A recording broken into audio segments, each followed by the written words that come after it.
anazungumza kwa kutumia maandiko matakatifu. Neno la Mungu linasemaje? 24 aya yake ni ya 3. Kitabu ni cha Mathayo 24 aya yake ni ya 3. Msomaji, inasema hivi. Inasemaje? Pumzi ya Mungu. Hata alipokuwa ameketi katika mlima wa Mizeituni. Sasa sikilizeni.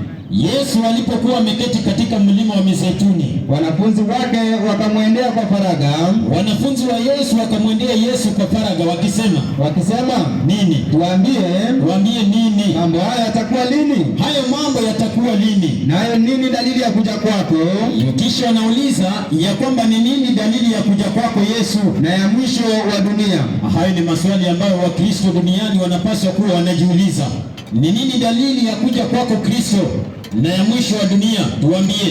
Wanafunzi walitaka kujua, maana tunaishi wakati ambao watu wanadhania ya kwamba Yesu anaposema tunapomsubiri Yesu kurudi tena mara ya pili, watu wanadhania ya kwamba ni hadithi za kutungwa. Hiyo ni kweli.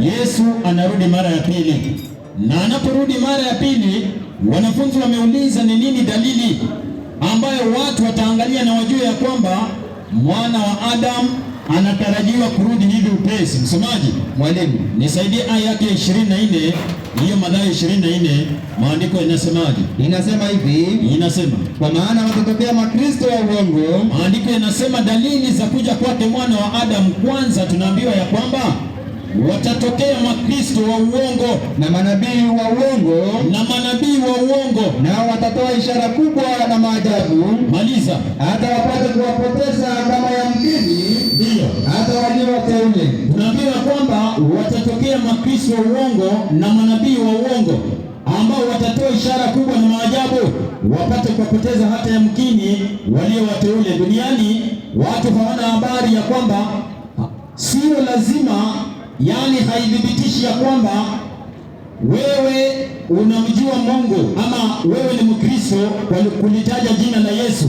Kutaja jina la Yesu haitoshi, maana hata katika maandiko Yesu sio mmoja, Yesu ni watatu. Natoa ushahidi sasa hivi. Utatuambia ukisema ya kwamba Bwana asifiwe, lakini hautendi mapenzi ya Yesu Kristo au maneno yake, ni Yesu yupi ambaye unasema asifiwe?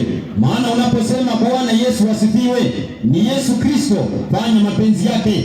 Lakini kama ni kinyume na Yesu, huyo atakuwa Yesu yupi? Maana haufanyi mapenzi ya Yesu wa kweli aliye katika maandiko. Msomaji, mwalimu, nisaidie Wakolosai kwanza, Wakolosai 4 aya yake ni ya 11. Maandiko yanasemaje? Inasema hivi. Inasema Wakolosai 4:11. 4:11 Wakolosai. Biblia inasema hivi. Inasemaje? Na Yesu aitwa Yusto. Na Yesu aitwa Yusto alikuwa nani? Nao ni watu wa tohara. Tunaambiwa kuna Yesu mwingine katika maandiko anaitwa Yesu Yusto. Sasa kuna Yesu wa kweli na kuna Yesu mwingine tunaambiwa anaitwa Yesu Yusto. Wacha nikupee mwingine. Matendo ya Mitume 13, nisaidie aya yake ni ya 6. Unaposema ya kwamba Yesu lakini hautaji mapenzi yaliyo yake katika maandiko, yani ni mwana wa Mungu, ina maana ya kwamba huyo Yesu ambayo unamtaja wewe labda ni yule Yesu alitabiri akasema watatokea makristo wa uongo. Wewe unasikiliza hiyo badala ya kusikiliza neno la kweli la Biblia. Maandiko yanasemaje? Inasema hivi. Inasema, walipokwisha kupita katikati ya kisiwa chote mpaka Pafo, wakaona mtu mmoja, wakamuona mtu mmoja mchawi. Sikiliza, huyu ni mtu mmoja tena ni mchawi. Tupe habari. Nabii wa uongo, tena ni nabii wa uongo, Myahudi, jina lake Bar-Yesu. Ati jina lake Bar-Yesu. Tunaambiwa ya kwamba kuna mtu mmoja mchawi, ni mchawi anaitwa Bar-Yesu, yaani anadanganya watu kwa kufanya uchawi. Na tumeambiwa ya kwamba nyakati za mwisho watatokea makristo wa uongo na manabii wa uongo, nao watawadanganya wengi. Kwa hivyo haitoshi ukisema ya kwamba unamjua Yesu. Swali, unamjua Yesu yupi?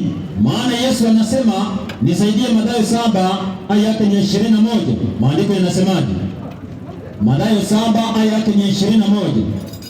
Ina maana ya kwamba watu wanaposema ya kwamba ni Wakristo Watu wanaposema ya kwamba ni Wakristo, Yesu anasemaje? 21 inasema hivi, soma. Si kila mtu aniambiaye Bwana Bwana. Haitoshi kumuita Yesu katika mdomo wako, ni Yesu yupi unayemuita? Maandiko yanasema ya kwamba sio kila mtu aniitaye Bwana Bwana, siusome, atakayeingia katika ufalme wa mbinguni, bali ni yeye afanyaye nini? Afanyaye mapenzi ya Baba yangu aliye mbinguni. Endelea. Inaendelea ikisema hivi, ikisemaje? Wengine wataniambia siku ile, katika siku ile wengine watamwambia Yesu, Bwana Bwana, ati Bwana Bwana, hatukufanya unabii kwa jina lako? Kumbe kuna wale ambao wanadai wanafanya unabii, lakini wanadai kulitumia jina la Kristo. Endelea. Na kwa jina lako kutoa pepo. Wengine wanatoa pepo kwa jina la Kristo. Na kwa jina lako kufanya miujiza mingi. Hata miujiza mingi wengi wanaifanya wakidai ya kwamba wanalitaja jina la Kristo katika hiyo miujiza. Yesu atawaambia aje? Ndipo nitakawaambia dhahiri. Yesu atawaambia dhahiri bila kumumunya maneno. Sikuwajua ninyi. Yesu hakuwajua ninyi kamwe. Endelea. Ondokeni kwangu ninyi mtendao maovu. Ina maana walikuwa wanafanya ishara na maajabu, lakini Yesu anawatambua ya kwamba walikuwa watenda maovu. Yesu anawatambua ya kwamba walikuwa watenda maovu, lakini si kila mtu alitajaye jina la Kristo ataokolewa katika siku ile. Yesu amesema, bali ni yeye afanyaye mapenzi ya Baba ya Kristo aliye mbinguni. Nisaidie 24 inasemaje? Mathayo 7:24. Inasemaje? Twende. Basi kila asikiaye hayo maneno,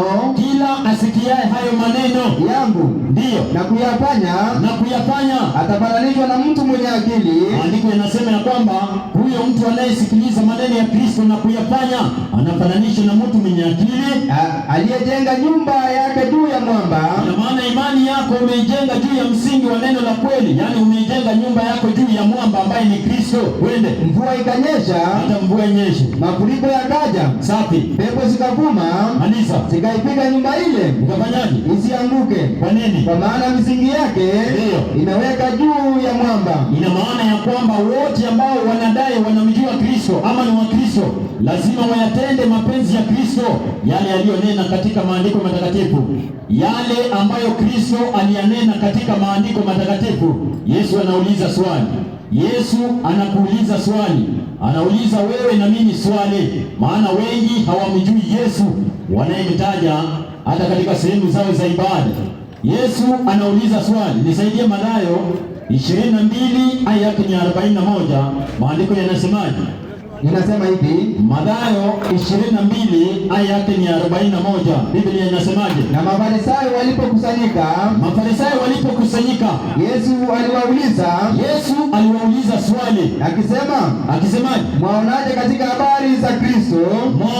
katika habari za Kristo? Ni mwana wa nani? Ndiyo swali tunauliza leo katika viwanja. Je, huyo Yesu ambaye wanadai wanamjua, je, Yesu anasema ya kwamba mwaonaje katika habari za Kristo? Ni mwana wa nani? 16 aya yake ni ya 13. Kitabu ni cha Mathayo. Maandiko yanasemaje? Mwaonaje katika habari za Kristo? Je, ni mwana wa nani? Maana ukiondolewa katika kuamini Yesu, maandiko yatatuambia tunapaswa kumwamini kama nani. Uangalie vile watu wameondoshwa katika imani ya kweli, wameaminishwa mambo ambayo hayana msingi katika maandiko matakatifu, yaani ni kinyume na neno la Mungu. Inasemaje msomaji? Inasema hivi, Yesu ametangulia kuuliza mwaonaje katika habari za Kristo? Basi ni mwana wa nani? Soma. Basi Yesu akaenda pande za Kaisaria Filipi. Endelea. Akawauliza wanafunzi wake akisema, na ndio hilo swali Yesu anazidi kuuliza kwetu akisemaje? Watu hunena mwana wa Adamu kuwa ni nani? Watu wanasema Yesu kuwa ni nani? Wakasema, subiri, haya ni maswali mawili. Watu wanamjua Yesu kama nani? Yesu anauliza ya kwamba watu huninena mimi kuwa ni nani? Watu hunena mwana wa Adamu ya kuwa ni nani? Ina maana wengi wameweza kutomjua Yesu kama vile mbingu zinavyomtambua. Ina maana wamenenda kinyume na vile ukweli upo. Wameamini mambo ambayo katika maandiko hayana msingi wowote. Maandiko yanapouliza ya kwamba Yesu ni nani, bado Mungu wako na majibu. Tuanze na kuuliza, Yesu mwenyewe ama Mungu? Msomaji, mwalimu, chagua moja. tumuulize baba ya Yesu ama tuanze kuuliza Yesu ya kwamba Yesu ni nani? Ndiyo baadaye tukuje kuuliza watu wa Kristo wa leo wanamjuaje Yesu? Inasemaje? Tunaanza na gani msemaji? Na Mungu. Na Mungu. Naam. Baba ya Yesu. Nisaidie Mathayo 3 aya yake ni ya 17. Maandiko yanasemaje? Inasema hivi, tunamuuliza baba wa Yesu ambaye ni Mungu wetu. Baba wa Yesu ni Mungu wetu. Baba wa Yesu ni Mungu wetu. Baba wa Yesu ni Mungu wetu. Maandiko yapo na ni kweli. Inasemaje msomaji? 3:17 Mathayo. Na tazama nini? Sauti kutoka mbinguni ikisema. Anzia aya yake ni ya 16. Inasema hivi. Inasemaje? Na Yesu alipokwisha kubatizwa, safi, mara akapanda kutoka majini. Twende. Na tazama nini? Mbingu zikamfunikia. Kisha akamwona Roho wa Mungu akishuka kama ua. Endelea. Akija juu yake. Ndio. Na tazama sauti kutoka mbinguni ikisema. Sauti kutoka mbinguni ikisema, huyu ni mwanangu mpendwa wangu. Ate, huyu ni mwanangu mpendwa wangu. Rudia tena. Huyu ni mwanangu mpendwa wangu. Maliza. Ninayependezwa naye. Na hiyo ni sauti ya Mungu. Yaani Mungu anamtambua Yesu kama mwanawe. Huyo ni mwanangu mpendwa wangu ninayependezwa naye. 17 aya yake ya 5 Mathayo. Mathayo 17 aya yake ni ya 5. Maandiko yanasemaje? Wengi duniani hawamjui Yesu. Watu hawana habari za Yesu wa kweli. Wengine wanasema ya kwamba wanamheshimu lakini ni kwa midomo, lakini mioyo yao iko mbali na Yesu wa kweli. Ina maana kwamba wamejitafutia Yesu mwingine, wanasikiliza sauti ya Yesu mwingine, kinyume na vile neno la Mungu linavyotuagiza ya kwamba tusikilize sauti ya Kristo. Neno la Kristo na likae kwa wingi ndani yetu. Inasemaje msomaji? Inasema hivi, 17 aya yake ni ya 5 Mathayo. Na alipokuwa katika kusema, tazama nini? Wingu jeupe likawatia uvuli. Ndio. Na tazama nini? Sauti ikatoka katika lile wingu. Ikisemaje? Huyu ni mwanangu mpendwa wangu. Ate, huyu ni mwanangu mpendwa wangu. Ate, huyu ni mwanangu mpendwa wangu. Maliza. Ninayependezwa naye. Wacha tumuulize Yesu na yeye ni nani? Mwenyewe ajisemee. Sio wengi wanaweza kumsemea Yesu mwenyewe. Wengi wanamsemea Yesu mwenyewe, lakini Yesu yuko na kinywa cha kunena mwenyewe yeye ni nani. Yesu, tuambie wewe ni nani? Maana wengi hawakujui, yaani wanadai wanakujua lakini hawakujui. Na nitawaonyesha vile watu hawamjui Yesu. Watu wanapaswa kumjuaje Yesu? Nisaidie, kitabu ni cha Yohana 10 aya yake ya 30 anzia 36. Maandiko yanasemaje? Inasema hivi, Yohana 10:36. Je, anzia 33. Inasema hivi, inasemaje? Ikawa aliwaita miungu wale waliojilia kwa neno la Mungu. Yohana 10:33. Inasema hivi, inasemaje? Ikawa ndio aliwaita miungu wale waliolijiwa na neno la Mungu. Soma 34. Inasema hivi, nini? Yesu akawajibu, ndio. Je, nini? Haikuandikwa katika Torati yenu safi ya kwamba nini? Mimi nimesema ninyi miungu? Naam. Ikiwa ndio aliwaita miungu wale waliolijiwa na neno la Mungu, safi, na maandiko hayawezi kutanguka. Ndio. Je, nini? Yeye ambaye Baba alimtakasa akafanyaje? Akamtuma ulimwenguni. Ndio. Ninyi mwamwambia unakufuru. Kwa nini? Kwa sababu nalisema nini? Mimi ni mwana wa Mungu. Ati Yesu alisema yeye ni nani? Mwana wa Mungu. Yesu mwenyewe anasema na kinywa chake ya kwamba yeye ni nani? Mwana wa Mungu. Tunamuuliza Yohana. Yohana alikuwa nani? Nisomee kitabu ni cha Mathayo 11 aya yake ya 11. Maandiko yanasemaje? Huyu Yohana Mbatizaji alikuwa nani? Yesu anasemaje kuhusu huyu Yohana Mbatizaji? Kisha tumuulize, je, wewe Yohana Mbatizaji unamjuaje Yesu? Unamjuaje Yesu? Kisha tuwaulize hata mitume, na kisha tutarudia Wakristo wa siku za mwisho, yaani wanaoishi duniani siku za mwisho. Tumeambiwa tunaishi nyakati ambazo ni hatari. Maandiko yanasemaje msomaji? Yohana ngapi? Yohana umesoma 10 aya ya 36. Tunamuuliza Yohana ambaye Yesu alisema maneno yafuatayo. Nimekupa Mathayo 11 aya yake ni ya 11, msomaji. Inasema hivi. Inasemaje? Mathayo 11:11. Inasema hivi. Barikiwa. Katika 11:11. Mathayo. Amini nawaambieni, hajaondokea mtu katika wazao wa wanawake safi aliye mkuu kuliko Yohana Mbatizaji. Huyu Yohana Mbatizaji, Yesu anasema hajaondokea mtu katika uzao wa wanawake aliye mkuu kuliko Yohana Mbatizaji. Barikiwa. Tunaambiwa Yohana Mbatizaji alikuwa mkuu, alikuwa mtu mkuu katika uzao wa wanawake. Yohana, tunamuuliza wewe Yohana, unasemaje kwa habari za Kristo? Nisaidie 1:29 Yohana Injili. Yohana Injili 1 aya yake ni 29. Nisaidie 34 nzuri. Yohana 1 aya yake ni ya 34. Maandiko yanasemaje? Inamuuliza Yohana Mbatizaji, je, unamjuaje Yesu? Maana baba ya Yesu ambaye ni Mungu wetu anamtambua Kristo kama mwana wake, yani Yesu ni mwana wa Mungu. Yesu mwenyewe anasema ya kwamba mimi ni mwana wa Mungu. Kisha watu walisema ya kwamba anakufuru. Sasa wale ambao leo wanakufuru, nitakuonyesha wako katika sehemu za ibada. Nitakuonyesha leo. Maandiko yanasemaje? Nami nimeona. Yohana anasema ya kwamba nami nimeona, tena nimeshuhudia ya kuwa. Ameshuhudia nini? Huyu ni mwana wa Mungu. Hajaona tu, ameona na akashuhudia ya kwamba huyu ni mwana wa Mungu. Huyu Yesu alikuwa nani? Mwana wa Mungu. Nisaidie hapo 49, maandiko yanasemaje? Inasema hivi. Inasema, Nathanieli akajibu, Nathanieli akajibu akasema, Rabi, wewe u mwana wa Mungu. Akauliza Kristo, wewe u mwana wa Mungu? Ndiwe mfalme wa Israeli? Ndiyo. Yesu akajibu akamwambia.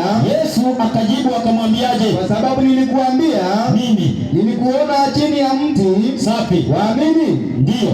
Utaona mambo makubwa kuliko haya. Ina maana ya kwamba Nathanieli pia aliamini ya kwamba Kristo ni mwana wa Mungu. Kristo ni mwana wa Mungu. Nitakuonyesha faida ya kumwamini Kristo kama mwana wa Mungu ndani ya maandiko, na nitakuonyesha aina mbili ya watu katika maandiko ambao wamempinga Kristo kuwa mwana wa Mungu. Nitakuonyesha ni watu wawili duniani, na wengi wameangukia vikundi hivyo viwili vya watu. Takuonyesha sasa katika viwanja hivi ni nini faida ya kumwamini Kristo kama mwana wa Mungu. Ni nini faida? Somaji mwalimu, nisaidie waraka wa kwanza Yohana 4 aya yake ni ya 16 15. Yohana wa kwanza 4 aya yake ni ya 15. Maandiko yanasemaje? Ni nini faida ya kumwamini Kristo kama mwana wa Mungu? Maana Yesu ni mwana wa Mungu. Yesu ni mwana wa Mungu. Maandiko yanasemaje? Kila akirie ya kuwa, kila mtu anayekiri ya kwamba Yesu ni mwana wa Mungu. Ate Yesu ni mwana wa Mungu. Rudia tena. Yesu ni mwana wa Mungu. Kila akirie ya kwamba Yesu ni mwana wa Mungu, Mungu ukaa ndani yake, kisha naye ndani ya Mungu. Safi. Ina maana ya kwamba kila mtu anayekiri ya kwamba Kristo ni mwana wa Mungu, Mungu anakaa ndani yake, na Yesu pia anakaa ndani yake, na yeye anakaa ndani ya Mungu. 3:16 Yohana Injili. Maandiko yanasemaje? Ni nini faida ya kumwamini Kristo kama mwana wa Mungu? Yaani ina maana kwa wote ambao wanautazamia uzima ujao, yani uzima wa milele.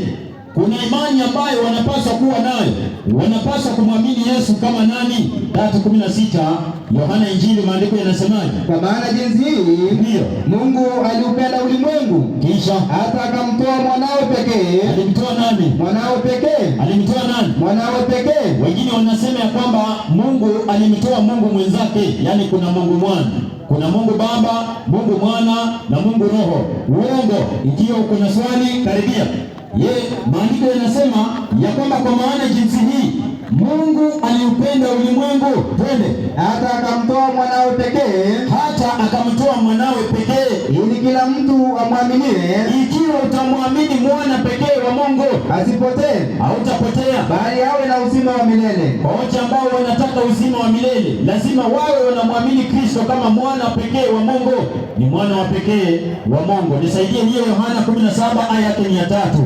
ni nini faida ya kumwamini Kristo kama mwana wa Mungu. Nitakuonyesha baadhi ya watu wawili duniani wanaopinga Kristo si mwana wa Mungu, kisha nikuulize uzima wa milele wataupata wapi? Kwa maana wamepinga Kristo si mwana wa Mungu. Nitakuonyesha 17 aya ya 3 Yohana Injili. Inasema hivi, soma. Na uzima wa milele ndio huu. Kwa wale wote ambao wanataka uzima wa milele, maandiko yanasema na uzima wa milele ndio huu, wa kujua wewe nani? Mungu wa pekee wa kweli, na nani? Na Yesu Kristo uliyemtuma. Uzima wa milele uko katika kumjua Mungu wa pekee wa kweli na Kristo Yesu aliyetumwa na huyo Mungu wa pekee wa kweli. Ina maana ya kwamba ukitaka uzima wa milele, ukiamini kinyume na vile maandiko yanasema ya kwamba Yesu ni mwana wa Mungu, ukiamini kinyume na hayo, wengine wanamwamini kama mwana wa Daudi, mwana wa Yusufu, mwana wa Mariamu, wengine wanamwamini Kristo kama Mungu mwana. Haya, unamwamini Kristo kama Mungu mwana kwa andiko lipi? Maandiko yanasema ya kwamba kila mtu anayekiri ya kwamba Kristo ni mwana wa Mungu ataupata uzima wa milele. Nisaidie Yohana wa kwanza 5 aya yake ni ya 10. Maandiko yanasemaje? 5 aya yake ni ya 10. Yohana wa kwanza, Biblia inasemaje? Yeye amwaminie mwana wa Mungu, ikiwa utamwamini Kristo mwana wa Mungu, anao ushuhuda ndani yake, unao huo ushuhuda ndani yako. Asiyemwamini Mungu, ikiwa hautamwamini, amemfanya kuwa mwongo. Soma 12 inasemaje? Inasema hivi, inasema yeye aliye naye mwana wa Mungu anao huo uzima. Una huo uzima kwa sababu unamwamini Kristo mwana wa Mungu. Nisaidie aya yake ya 13. Inasema hivi, inasemaje? Nimewaandikia ninyi mambo hayo, ili mjue ya kuwa mna uzima wa milele, na ninyi mliomwamini, na nyinyi soma, mlioamini jina la mwanawe wa Mungu. Nyinyi mlioamini jina la mwana wa Mungu mnao uzima ndani yenu. Ina maana wale wote ambao wanamwamini jina, wanamwamini Kristo kama mwana wa Mungu, hao wanao uzima ndani yao. Nisaidie aya yake 20. Hapo inasema hivi, inasema nasi tunajua ya kwamba mwana wa Mungu amekwisha kuja. Tunajua ya kwamba mwana wa Mungu amekwisha kuja, naye ametupa akili ya kwamba tumjue yeye aliye wa kweli. Ametupa akili ya kwamba tumjue yeye aliye wa kweli. Ina maana ya kwamba kuna faida nyingi katika kumwamini Kristo kama mwana wa Mungu. Kuna faida nyingi. Na katika maandiko Kristo amezidi kutambulika kama mwana wa Mungu. Wacha vile imani nyingi zinasema ya kwamba Yesu ni Mungu mwana. Uongo. Ati Yesu ni Mungu mwana, hiyo ni uongo. Ikiwa uko na maandiko ya namna hiyo, karibia jua bado linawaka, uulize swali. Maandiko yako wazi, Yesu ni mwana wa Mungu. Ina maana ukiamini kinyume na hayo, utakuwa na imani ambayo maandiko yanasema ya kwamba ni imani za uongo. Maandiko yanasema, lakini imani yako ikijengwa katika msingi wa neno la kweli, yaani nyumba yako utakuwa umeijenga juu ya mwamba, haiwezi kaanguka. Kwa nini? Kwa maana unaamini katika neno la kweli ambao ni msingi wa kweli wa imani ya watu wa Mungu. Nisaidie 20:36-31. Nisaidie 20:31 Yohana, maandiko yanasemaje? Yohana 20:31 maandiko yanasemaje? Msomaji. Mwalimu. Inasemaje? Inasema hivi. Nini? Lakini hizi zimeandikwa safi, ili mpate kuamini ya kwamba, yameandikwa ili tupate kuamini ya kwamba Yesu ndiye Kristo. Ati Yesu ndiye Kristo. Ati Yesu ndiye Kristo. Maliza. Mwana wa Mungu. Yesu ndiye Kristo, mwana wa Mungu. Ina maana ya kwamba tumeandikiwa katika maandiko ili kwamba tupate kumwamini ya kwamba Kristo ni mwana wa Mungu. Kristo ni mwana wa Mungu. Nisaidie Mathayo 14:33 maandiko yanasemaje? 14:33 yameandikwa ili kwamba tukaweze kuamini ya kwamba Kristo ni mwana wa Mungu, ya kwamba Kristo ni mwana wa Mungu. Nitakuonyesha, ninazidi kukuonyesha ya kwamba Kristo ni mwana wa Mungu. Na ni nini faida ya kumwamini Kristo kama mwana wa Mungu? Usipomwamini Kristo kama mwana wa Mungu, usipomwamini Kristo kama mwana wa Mungu, nitakuonyesha ni nini ambacho utakutana nacho, na nitakuonyesha baadhi ya watu nimetangulia kusema Wale ambao hawaamini kama Kristo ni mwana wa Mungu ni watu wawili, nitakuonyesha katika viwanja hivi. Inasemaje msomaji? Inasema hivi, inasema na hao waliokuwamo ndani ya chombo, waliokuwamo ndani ya chombo na Yesu wakamsujudia Kristo wakisemaje? Hakika wewe u mwana wa Mungu. Anzia 31. Inasema hivi, inasemaje? Mara Yesu ndiyo akanyosha mkono wake kwa Petero, akamshika akamwambia. Maana Petero alikuwa anajaribu pia kutembea juu ya maji kama Yesu. Endelea. Ewe mwenye imani haba. Ati Petero, ewe mwenye imani haba, mbona uliona shaka? Endelea. Nao nini? Walipanda chomboni, upepo ulikoma. Safi. Nao waliokuwamo ndani ya chombo, wakamsujudia Kristo wakisema, hakika wewe Kristo u mwana wa Mungu. Ati hakika wewe Kristo u nani? Mwana wa Mungu. Wewe Kristo u nani? Mwana wa Mungu. Nisaidie Matendo ya Mitume 8:36. Maandiko yanasemaje? Faida ya kumwamini Yesu kama mwana wa Mungu. Yesu ni Kristo mwana wa Mungu. Unapaswa kuamini hili. Maana hata baba yake ambaye ni Mungu wetu anasema ya kwamba huyu ni mwanangu mpendwa wangu ninayependezwa naye. Aminini yeye, mumwamini kama mwana wa Mungu. Na nitakuonyesha hiyo ndiyo imani ya Wakristo wa kweli katika maandiko. Nitakuonyesha maandiko yanasemaje. Wakawa wakiendelea njiani. Safi. Wakafika mahali penye maji. Twende. Yule towashi akasema, huyo ni Filipo na towashi. Endelea. Tazama, nini? Maji haya ndiyo. Ni nini kinachonizuia nisibatizwe? Ni nini kinachonizuia nisibatizwe na kuna maji? Endelea. Filipo akasema, ukiamini kwa moyo wako wote. Rudia. Ukiamini kwa moyo wako wote. Rudia tena. Ukiamini kwa moyo wako wote. Endelea. Inawezekana. Yaani kwanza kabla ubatizwe unapaswa kuamini kwa moyo wako wote. Unapaswa kuamini nini? Endelea. Akajibu akasemaje? Naamini ya kwamba nini? Yesu Kristo ni nani? Ndiye mwana wa Mungu. Ati anaamini ya kwamba Yesu Kristo ni nani? Mwana wa Mungu. Kisha nini ilifanyika? Endelea. Akaamuru lile gari lisimame. Filipo akaamuru lile gari la towashi lisimame. Akateremkia wote wawili majini. Waliteremka wote wawili majini, Filipo na yule towashi. Kisha naye akambatiza. Alibatizwa baada ya kuamini ya kwamba Kristo ni mwana wa Mungu. Alibatizwa. Ina maana unapofanyiwa ubatizo, na watu wamebuni njia mingi za ubatizo ambao si wa kweli. Walishuka ndani ya maji wakiwa wote wawili, wakabatizwa, mwenye kubatiza na mwenye kubatizwa ndani ya maji mengi. Leo tunaishi wakati ambao ubatizo umekuwa kinyume na maandiko. Wengine wanabatiza kwa moto, wengine wanabatizwa kwa irrigation, ati unanyunyiziwa maji umebatizwa. Wengine kwa kung'olewa meno, wengine wanapita chini ya bendera, wengine wanawekewa giberi wakikula ati wamebatizwa. Wengine wanasalimia pasa, hata ukimsalimia pasa wewe umekwisha kubatizwa. Hizo ni batizo za uongo, hazimo ndani ya maandiko. Yesu anasema ya kwamba ukimwamini ya kwamba ni mwana wa Mungu, ukiamini kwa moyo wako wote ya kwamba Kristo ni mwana wa Mungu na kisha ubatizwe, utaokolewa siku ya mwisho. Utaokolewa siku ya mwisho.